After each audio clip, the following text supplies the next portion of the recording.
Monday. I think it's January 16th. Heading out on the road to go to the gym so I can pump me up.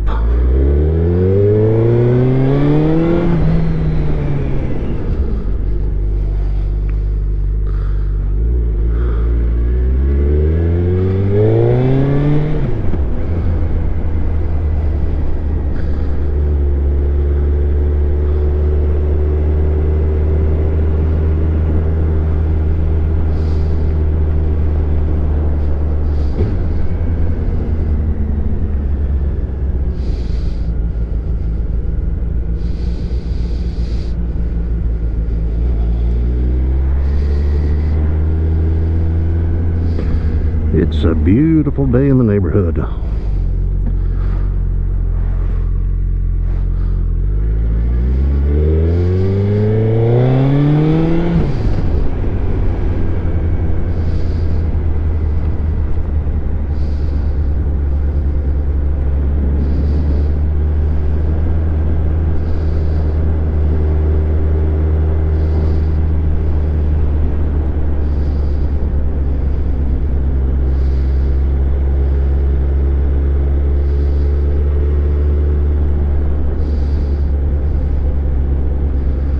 I did several mic checks on my audio before taking off today. I've had a lot of trouble trying to get this external microphone inside my helmet to actually pick up and record. Oh, let's go the fun way. Let's go the fun way today.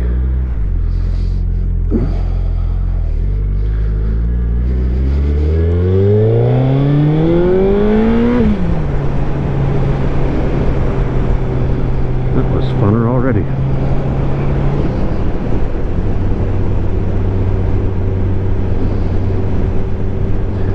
So hopefully my audio is going to work this time around.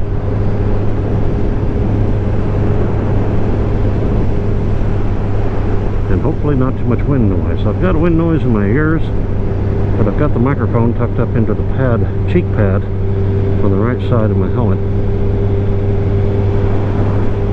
That has worked really well with my Bluetooth headphones for phone calls and business meetings and things like that, so I can take those on the road.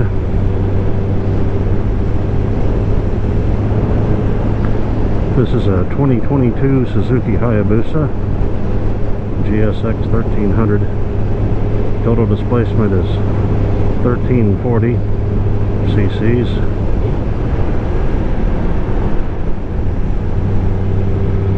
For a 2022 motorcycle, I really appreciate the fact that the dash is laid out the way it is, with the traditional analog tachometer and speedometer with fuel and temperature nicely set on the left and right sides respectively.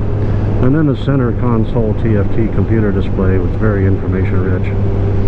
Right now it's got lane angle displayed on it, and so you can see as I lean back and forth, the lean angle will tell you how far I'm going.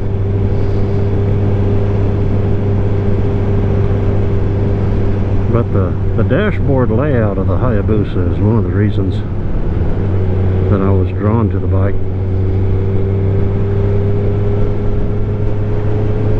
When you're spending several hours holding onto the handlebars, the view of the motorcycle is part of the experience. A very nice refined cockpit ambiance of the Hayabusa with these analog gauges like this. That was a 30-degree lean.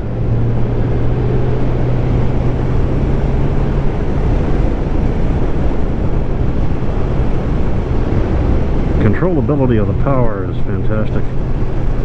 In fact, the power is so controllable, the bike could afford to have significantly more torque and horsepower, and it would still be extremely controllable.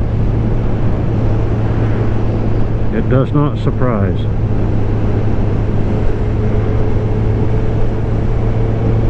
performance comes on slowly and predictably as you twist the throttle.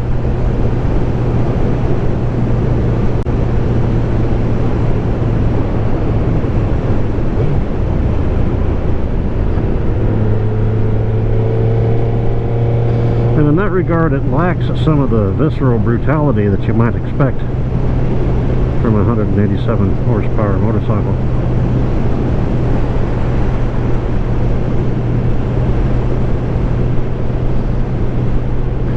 I had the chance one time to ride a Ducati Scrambler a couple of years ago and noticed that the throttle response was tuned very aggressively, and it had a lot of low-end torque, and it had what I would describe as a visceral brutality in the response of the throttle. Made it to where you had to control it very, very carefully, or else the bike would punish you for it. Smallest mistakes. Not so here with the throttle control on the Hayabusa. It's actually really forgiving.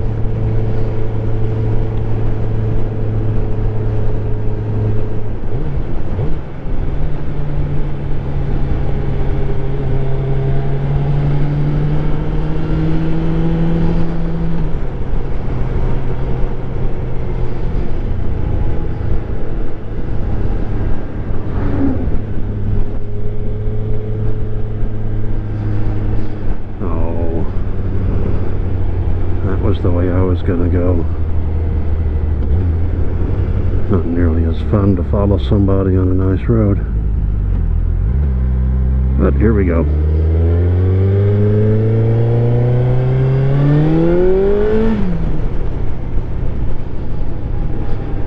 That roar makes it fun.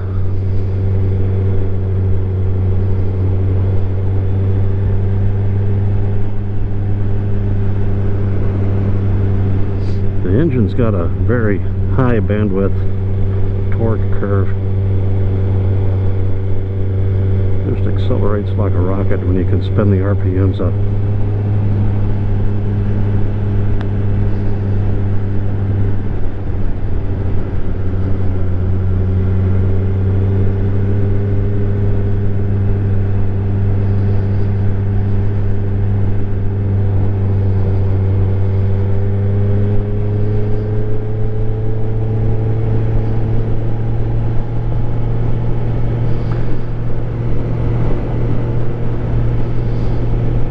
Got me the GoPro for Christmas this year, something I probably wouldn't have bought for myself, so I appreciate that.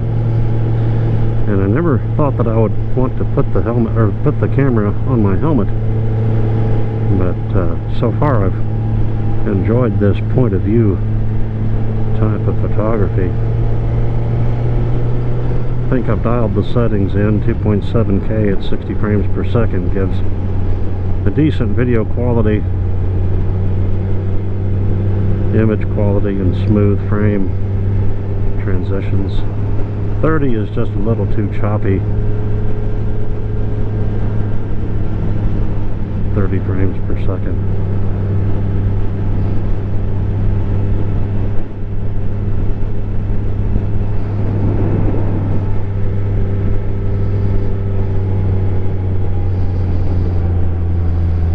See what the air temperature is here today. 56 degrees. Got to come and look under the dash there to see it. Wonder if the camera picks it up. We'll find out later. 56 degrees on the 16th of January in Spicewood, Texas.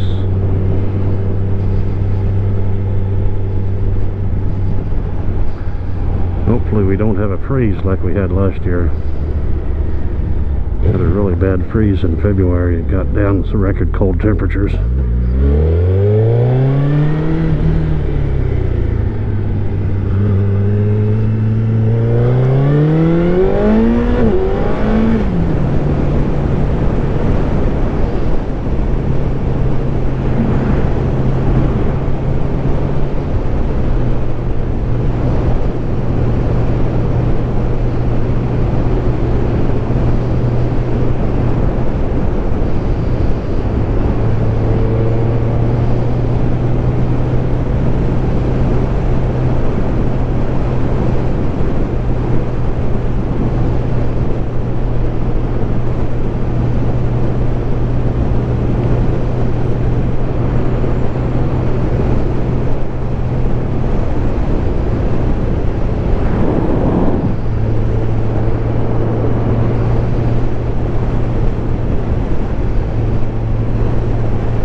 And here we are.